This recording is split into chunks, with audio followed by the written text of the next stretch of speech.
Buenos días, videolectores. Buenos días, don Pedro. Buenos días. Para muchos ciudadanos hoy tendrán su lotería particular con la sentencia que ha dictado el Tribunal de Justicia de la Unión Europea.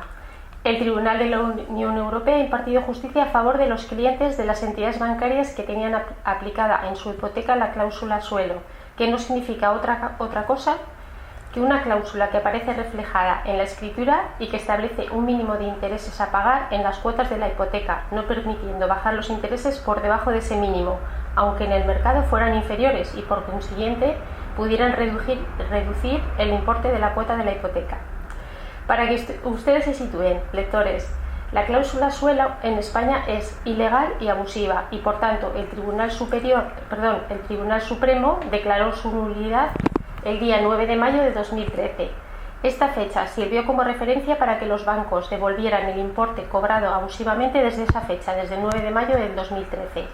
Finalmente, ayer el Tribunal de la Unión Europea se ha pronunciado en una sentencia inapelable a favor de la devolución de lo indebidamente cobrado por los bancos y las cajas desde la firma de la hipoteca. Cantabria Liberal se ha dirigido a un abogado experto en derecho financiero, don Pedro Alegría de la Colina, con amplia experiencia en la defensa y asesoramiento legal para los afectados por la cláusula suelo en sus hipotecas. Don Pedro, usted es experto en derecho bancario y ha tenido sus guerras en su propio despacho. ¿Ha perdido alguna cláusula en este sentido? Pues no, los asuntos que hemos metido en el juzgado los hemos ganado todos, ¿eh? Lo que pasa es que, lógicamente, tampoco podemos decir que se ganan todos los problemas de cláusula suelo, porque estamos refiriéndonos única y exclusivamente a lo que es consumidor final, persona física, porque hay otras entidades, por ejemplo entidades de otro ámbito, sociedades que efectivamente no van a ganar esos problemas de cláusula suelo, porque ha podido haber una información y una transparencia con los bancos distinta que con el consumidor final. Esto es solamente para consumidores. ¿Qué tendría que hacer una persona que se encuentre en esta situación y no haya presentado ninguna demanda de reclamación? Don Pedro, ¿recomienda la vía judicial en estos momentos a un pronunciamiento del Tribunal de la Unión Europea? Yo no soy muy partidario de acudir directamente a la vía judicial, porque para el consumidor al final no deja de tener un coste económico. Yo soy siempre partidario de intentar negociar con los bancos directamente a través de una persona experta. ¿Por qué? Porque es más fácil. O sea, los consumidores cuando van al banco pues no tienen los conocimientos financieros suficientes y por lo tanto, no digo yo que les vayan a engañar, pero no van a conseguir la totalidad de los derechos que tienen. Por lo tanto, yo aconsejaría que fuesen de la mano de un experto, de un abogado, al que tenga su confianza. Evidentemente, lo mejor es ir a través de un abogado, un asesoramiento previo. Y hacer un recálculo quizá Hacer un recálculo y ahora con una entidad bancaria, y efectivamente ahora con esta sentencia evidentemente tendríamos que pedir la devolución de las cantidades indebidamente cobradas desde el inicio del contrato, ¿eh? Y recalcular también, porque no solamente la devolución de las cantidades, es que hay que recalcular también las cuotas, es decir, hay que hacer un cálculo entero del préstamo. Esto es un préstamo, normalmente las entidades tienen los préstamos, vamos a decir, del sistema francés, que se pagan al principio mucho más intereses y luego se va amortizando capital, o sea que hasta la mitad de la duración del préstamo se pagan más intereses que amortizaciones. A partir de ahí es al revés, por lo tanto, lo que se ha pagado al principio siempre es mucha más cantidad. Y hablando de la cantidad que procede que nos devuelva el banco, ¿es conveniente que sea en metálico? ¿Podríamos aceptar una rebaja o una modificación en la hipoteca?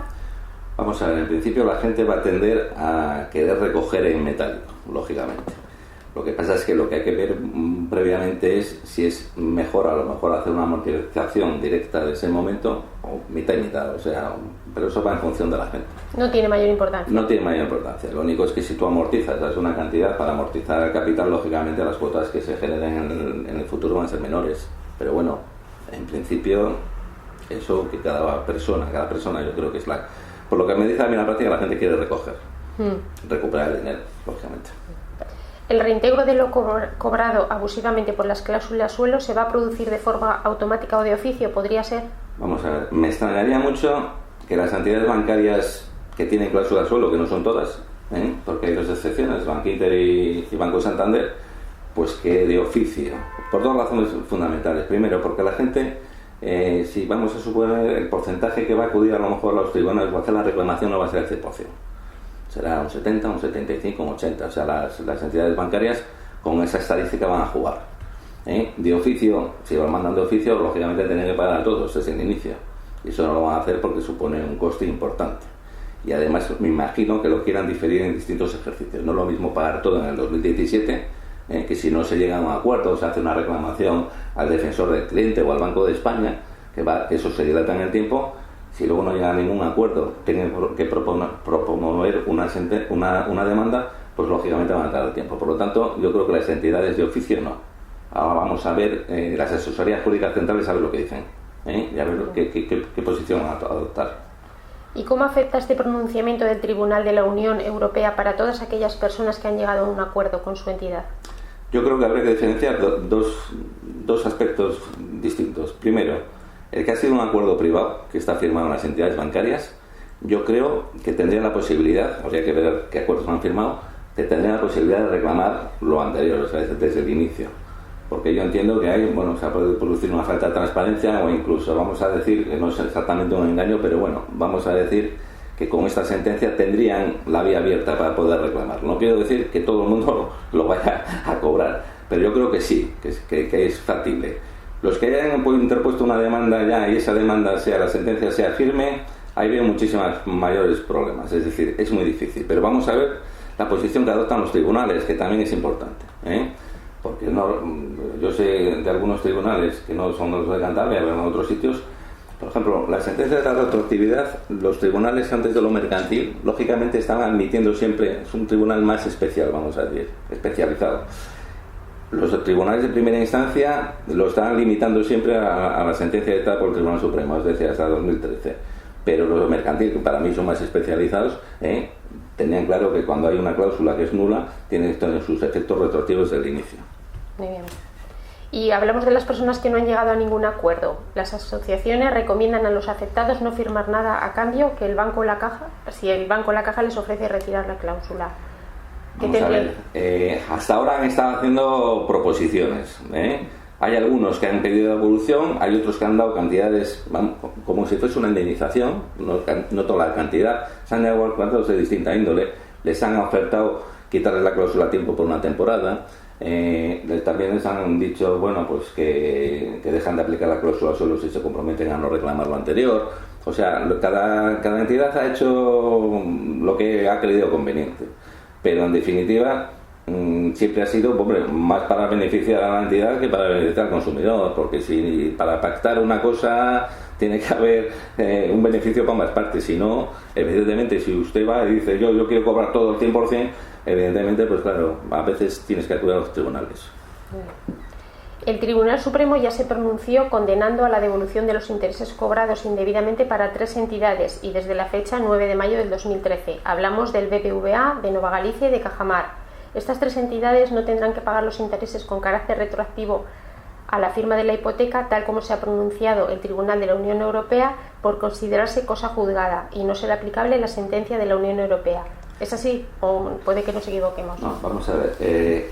Sentencia juzgada o cosa juzgada, aquellas personas que hayan reclamado y tengan una sentencia a su favor o en contra. Es decir, para eso sería cosa juzgada. Para la entidad no, porque si no, lógicamente estas entidades no tendrían ahora que devolver a los demás clientes que no han hecho la reclamación. Lógicamente, los clientes que no han hecho la reclamación y que no han ido a los tribunales tienen el derecho de reclamar a partir de ahora desde el inicio. Muy bien.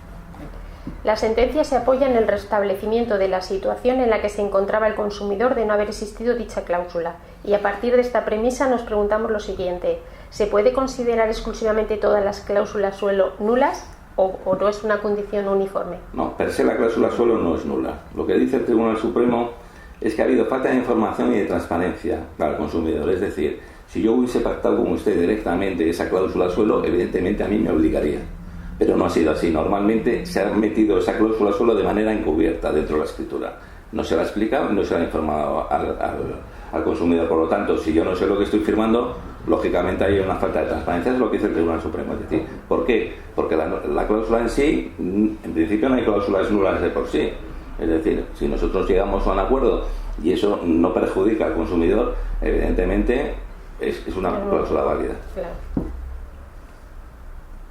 Nos vamos a dirigir a todos esos lectores que no tienen muy claro si dirigirse a un abogado por desconocimiento del coste de todo el procedimiento. Podemos adelantar que este usuario necesita abogado y procurador, ¿es así?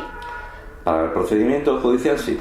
Además necesitará abonar unas tasas judiciales. Tasas judiciales, personas físicas ya no pagan tasas judiciales. Ahora acudir al juzgado, quitaron las tasas judiciales, que a mi manera de ver también eran totalmente abusivas. Gracias a Dios nos las han quitado en beneficio propio de la profesión y también del consumidor final. ¿Podríamos tener una estimación o todo va en valoración del importe que se vaya a reclamar? El coste de la reclamación, vamos a ver, el coste de la reclamación, si es de manera extrajudicial, es mucho más barata que acudir al juzgado, lógicamente, porque hay que pagar a los profesionales. Nosotros tenemos en nuestros baremos, que son orientadores siempre, no son ni obligatorios, cada uno puede pactar con su letrado las cantidades que crea oportunas para llevarle el pleito, que yo también lo aconsejaría que lo hiciese. Es decir, hay que acudir a un despacho profesional y lo que hay que hacer es un contrato de arrendamiento de servicio, es decir, ¿cuánto me va a costar esto? Y saber exactamente lo que le va a costar para luego no llevarse de sustos. Efectivamente, si vamos a una reclamación extrajudicial va a ser mucho más barato que acudir al juzgado, porque es así. Y si luego vamos a ir al juzgado, hay una cosa que es importante: si los jueces y los tribunales, como yo entiendo, las demandas que se vayan a incorporar o se vayan a proponer a partir de este momento, me imagino que metan siempre o que impongan las costas a las entidades. ¿Por qué? Porque evidentemente ya saben la sentencia que han dictado y por la mala fe. O sea, solamente por eso tendrían que abonar las costas del procedimiento. Entonces, para el consumidor final, que es el que cobra las costas, con eso tiene para abonar directamente, no tiene ningún coste a los profesionales, abogado y procurador. Muy bien. Nada, bueno, lo decíamos pensando en estas personas que podemos tener este problema y no nos dirigimos a un abogado en muchas ocasiones porque no sabemos el coste, pero más o menos sí lo podemos acordar y lo podemos saber previamente. Yo aconsejo que sea así, para evitar problemas, porque luego es muy fácil decir, bueno, se ganó, pero esto era muy fácil. No, es que vamos a ver, se pacta, se dice, oiga, con este resultado esto, si se saca todo esto, se puede valer. Oiga, es que yo no estoy en una buena posición económica. Hombre, los letrados, me imagino, yo por lo menos, siempre que se hace una minuta, hombre, se tiene en cuenta todas esas características de la persona a la que estás atendiendo en ese momento. Lo último que yo creo que es importante también decir al consumidor es lo siguiente. Cuando se produce la devolución de esas cantidades cobradas indebidamente, hay que tener en cuenta que va a haber que pasar por Hacienda. No toda la totalidad de la gente, pero algunos, porque los que se han desgravado en otros ejercicios por las cuotas, por la vivienda habitual, lógicamente, al no haber tenido ahora mismo, le devuelven ese dinero, va a tener que hacer una complementaria de Hacienda. O sea que eso también lo tienen que tener en cuenta, porque no es solamente recibir toda la cantidad. Aquí en esta concreta sentencia que ha dictado el Tribunal de Justicia Europeo también beneficia a Hacienda, porque va a recobrar cantidades que se han descontado en otros ejercicios. Bueno, pues ahora sí, don Pedro, muchas gracias. Encantado. Por informar a nuestros lectores y bueno, felices fiestas. Igualmente. Muchas gracias.